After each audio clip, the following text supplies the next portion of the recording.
Welcome to Transform Now, the podcast brought to you by robotic process automation pioneer Blue Prism. Digital transformation has the potential to reshape the way companies service their customers, engage their employees, and manage their operations. Whether you're looking to develop strategies, tactics, and best practices to positively impact the future of work, or you're curious to learn how other companies have successfully navigated their digital transformation programs, then this podcast is for you. We're here to help you transform now. Hello and welcome to the Transform Now podcast. I'm your host, Michael Marchuk, and today we have a very special guest with us, Debbie Lovich, who is a managing director and senior partner in the Boston office of Boston Consulting Group and is the global topic leader on people strategy. Welcome, Debbie. Thanks for having me. We're so glad that you joined us. So tell us a little bit more about yourself and why people strategy is so critical to digital transformation. Yeah, absolutely. So, I've been at BCG, based in Boston, for 27 years, and about halfway through my career, I had focused on, like many of my colleagues, on strategy and operations. And I actually thought the people stuff was a little soft, right? The real smart people do strategy work and operational work. And I realized, I guess, halfway through my career that, all my grand plans for my clients never yielded the value that I had hoped or thought they could yield because they didn't have the right leaders in the right roles with the right capabilities, creating the right culture where people could thrive and do their best. And so I shifted my focus over to the people side. And that's essentially what people strategy is all about. Given your strategic and operational plans, do you have the right people, the right skill mix? Do you have the right leaders? Are they setting the right culture? And do you have an organization that could attract and retain and engage and get the most out of and inspire people? And so that's what people strategy covers, everything about people. That makes sense. So as companies Pardon? I'm sorry, did you say something else? Nope, I lost you for a second there. No, right, sorry. So great. That's interesting how you're bringing this whole people concept back into it. So many of these companies have been engaged in digital transformation for years, but it's not always about just the technology piece. Can you talk about this whole people concept and how it fits in with digital transformation? Yeah, absolutely. And I love that you're even asking that question. I think so many of us and so many organizations just focus on getting the technology right? And then if they focus on the human side, they'll focus on, well, do we have people here that can get the technology right? But they forget about the other side of the equation, which is even if you get the technology right, you need people who can use it, who can embrace it in their day-to-day. I mean, just take, for example, I don't know, you coming up with a new dispatch system for your truck drivers. Well, if I'm a truck driver and I've been driving truck for a long time, I don't want any, automated process telling me what to do, and I'm not going to use it. I'm going to reject it. And so how do you not just develop the technologies that you need and the use cases and the robotics and, everything that you need? How do you get the human side of the organization to embrace it and use it? And that's why this topic is so, so important, right? That doesn't happen in a digital, department or a technology department. That happens across the organization. And there's so much to it. Absolutely. So there's, you talk about the amount of complexity that goes into this. BCG has kind of embraced this concept of a bionic company. And it involves a bunch of different things. I was hoping you could kind of give us a little bit of a preview. What does a bionic company look like? Yeah, absolutely. And, Bionic, I don't know if you're old enough to remember, the $6 Million Man and I do remember it. And the Bionic Woman. And the whole notion is you take a human and you combine that human with technology and you have someone with superpowers, right? It was a great show. But it's also a great concept, right? Like, it's not that machines replace humans or that humans should be scared of machines, but it's that you put the two together and it gives an organization superpowers. So, just back to my example, imagine a lot of, digital and technology solutions allow truck drivers to actually not have to do the rote and tedious stuff around planning their routes and, thinking about where to focus when, but it allows them to focus just more on the customer interaction and, and engaging with customers. And you put that human element of engaging with customers together with the bionic element of coming up with, better targets, better routes, better offerings, and you have a superpower.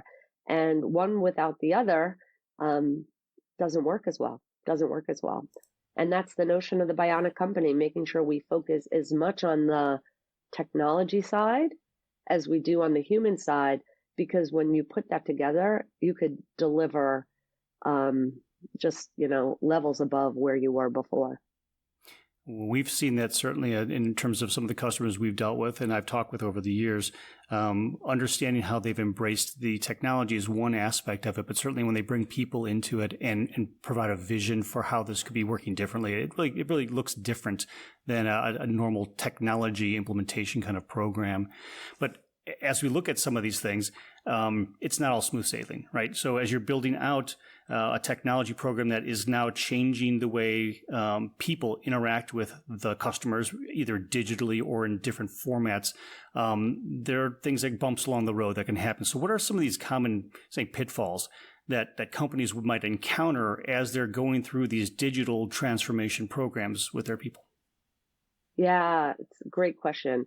So I try and take organizations on a journey, right? And the journey is, one, maybe first step is recognizing the human element is important. So everything we just talked about, right?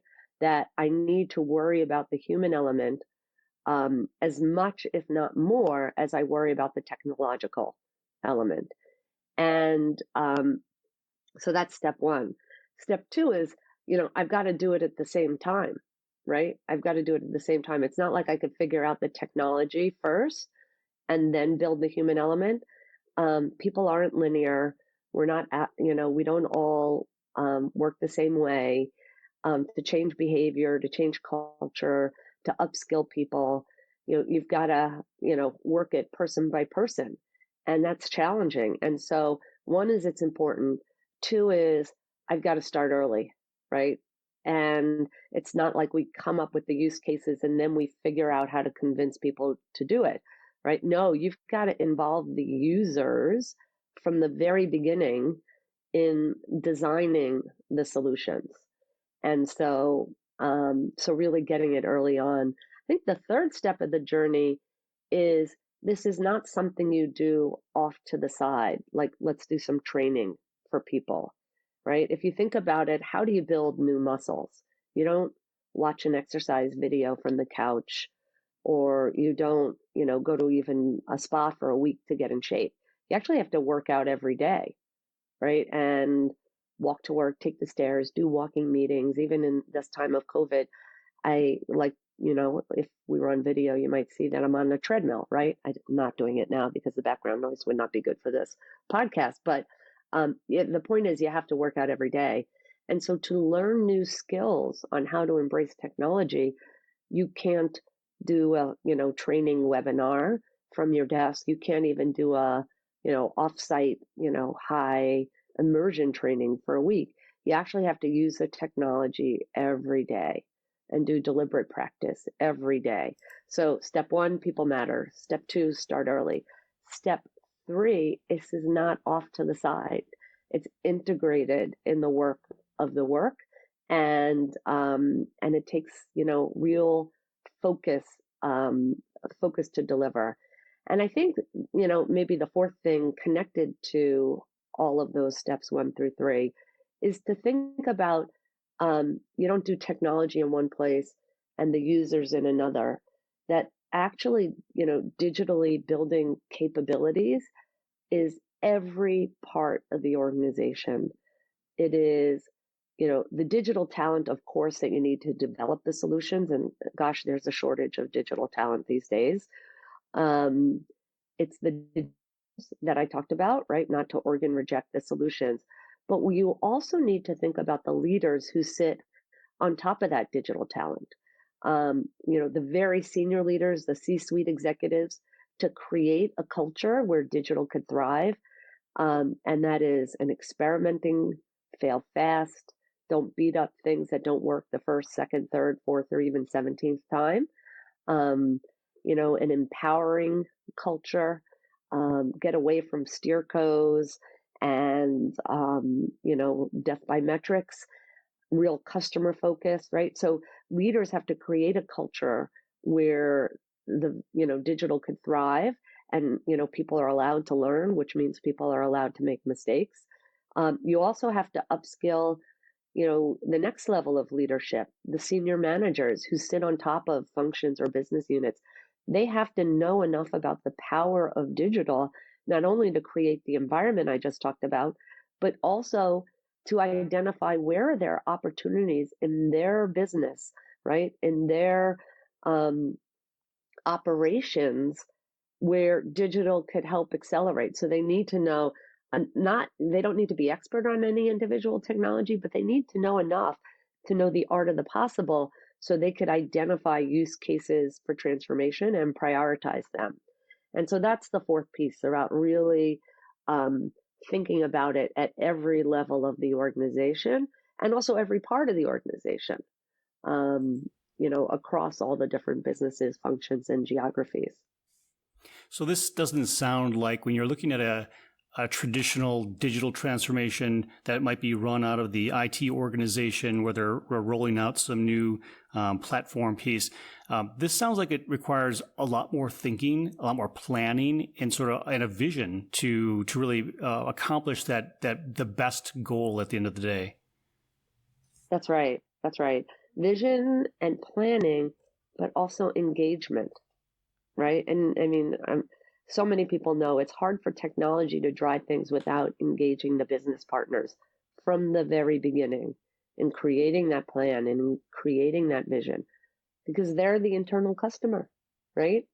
And so it's very hard to develop solutions in the best way without the voice of the customer along the way.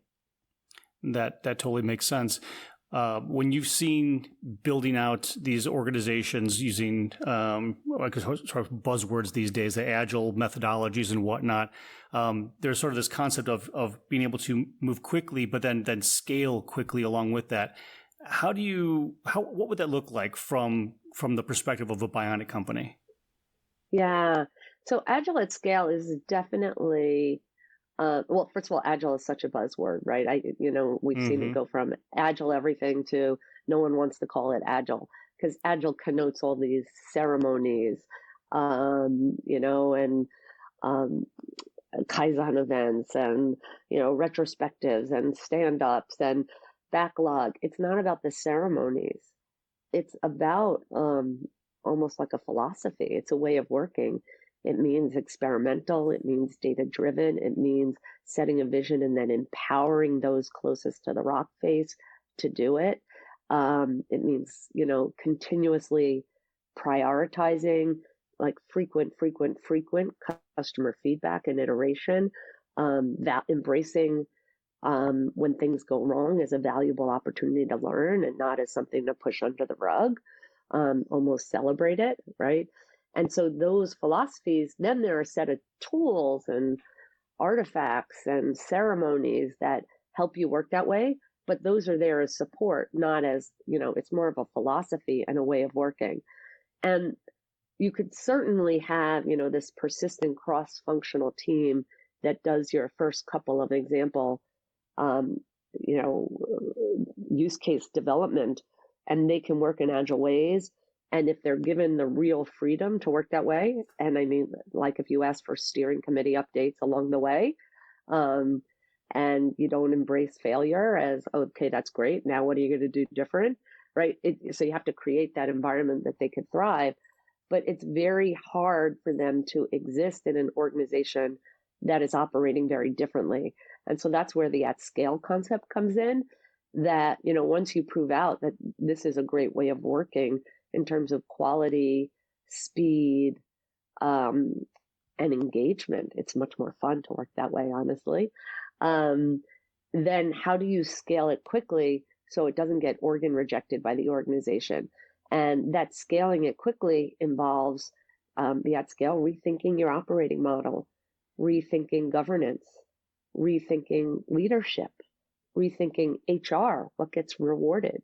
Like, for example, rewarding teams as much as individuals, rewarding behaviors, the how, as much as the what, the results, the impact, right? And so once you see the value in it, you need to think carefully, okay, how do we move quickly? And it doesn't have to be the whole company at once. You can say, let's do this, this division or this business. But you can't have people operating at two different speeds. They'll butt heads. I can imagine. Because as we see, not every company is born digital, right? We have a wide spectrum of those who these companies have been around for hundreds of years and have evolved over time a little bit. Some of them are in the sort of the traditional banking, insurance kind of things, which have been around for quite a long time. But now we have all these newer companies who don't have necessarily the same amount of baggage, nor the same amount of legacy thought process in the way they operate to do that. So when you look at a legacy company who is trying to adopt this, where would you see the easiest way to introduce this type of concept into a legacy organization who's not used to thinking this way? Yeah, I think the most important place to start is with the leadership team, because that's where the legacy sits. Typically a leadership team has been there, 20, 30, years, mm-hmm. or if they came in laterally from other companies, but similar cultures. And the leadership team really needs to get it. They need to get it. I think they need to spend time immersing themselves in what it feels like to operate differently. Whether that's visiting other companies that have gone through similar transformations, spending time in some of these, as you said, non-legacy companies, and to see how different it is, and then practicing some of it themselves. Because unless you have the leadership team on board and excited and supportive, it's hard to move at scale in these legacy operations. It really is. You can make some progress in pockets, which is great, but I'd really start with a, committed, leadership team that, puts their hands together and says, we are all in this. We're going to go there. It's going to feel uncomfortable, but we're going to learn and be stronger. And we have to do it, because otherwise we're going to lose all our talent. True. That is true. So you're making this leap, and the corporate leadership has bought into it, or they understand the value of moving that way. What can corporate leadership do to make this transition of engaging employees more effective, or building that culture? How can they support that? Yeah, part of it is really listening to employees. I find a lot of organizations think that communications is sending out a memo, once every couple of weeks. And that's not engaging employees. Mm-hmm. That's telling employees. And, the challenge is, how do you set up a true two-way dialogue with employees, where you can share the vision and get them excited and get reactions, right? And, everyone worries, oh, they're over-surveyed. We don't want to do another survey. I'll tell you, employees want their input heard. And when they're, relevant questions and they get listened to, they're excited to contribute. And so, it's about creating the channel, the two-way channel. And there are multiple ways to do that, right? You could, crowdsource input on issues. You can set up advisory panels, from different departments and levels and groups of high performers and opinion leaders, and, meet with them once a week You can, spend time. It's also just about spending time out with employees. So one of the clients we worked with several years ago, the leadership team decided, okay, every time they meet as a leadership team for like a full day, which was, I think, around once a month, they, instead of doing it at the corporate headquarters in their executive suites, they spent it out in a manufacturing plant or a research facility or a distribution site. And they spent, half the time just out there talking with employees and then half the time meeting in their location, right? It could be, something as small as that just gets the engagement and the alignment and the input to create a real dialogue that we're co-creating this future together. And it's not something that's being done to you. So it sounds like, as you're talking through this, especially within some of these more legacy organizations who maybe weren't born digital, there's some effort required by executive leadership to be able to really engage, not only to think about what they want to do, but to engage by looking at other companies that they're trying to model themselves after, and by engaging their employees who are, where the rubber hits the road in their organization, to get those ideas bubbled up in a very, conscious way. Because it sounds like if you're not engaging your employees or you're not trying to change the culture to do that, you're basically, it's that whole thing. You're going to get the same thing you always got because you're doing the same thing you've always done. Yeah. And here's the hard part with it, because that's the right recap. I would add one more thing, Michael, which is, it's like, it sounds cheesy, right? But the old, Gandhi, be the change you want to see. Mm-hmm. So you want your teams to work differently. You want them to learn to embrace digital. Well, how are you as a leader doing that? How are you role modeling? And I'm going to fail a couple of times before I get it right. I'm going to learn something like, I don't know, how to use Miro to brainstorm with other executives and, get good at it, as opposed to having my admin print everything out and give it to me to read. Right. And how can you visibly show and talk about how uncomfortable but rewarding it is to digitally upskill yourself? Mm-hmm. I see. Well, so that's a great way of that's a great way of describing it. And I appreciate the way you approach that, because quite honestly, that's something that I think that is something that all of our executives need to understand, which is that whole concept of be the change you want to see. That's really it. If I want our organization to change, how am I personally leading that change in myself to change the culture to be what I want it to be? Well, that's very, very good. Well, Debbie, I really appreciate you joining us today. You came through and brought us a lot of really good insights and information as we look at digital transformation and the fact that it isn't really just all about technology, but there's a lot of human factors that we need to not only consider, but embrace to be able to be effective as we're transitioning into a digital organization. So I really appreciate your insights. No, my pleasure. Always happy to talk about the human side.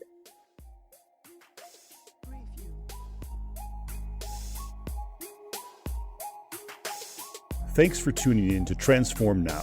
For more insightful discussions on digital transformation and more, check out our podcast channel where you'll find all of our previous episodes. To make sure you never miss an episode, subscribe to the show on your favorite podcast player. And if you like what you heard, please leave us a review.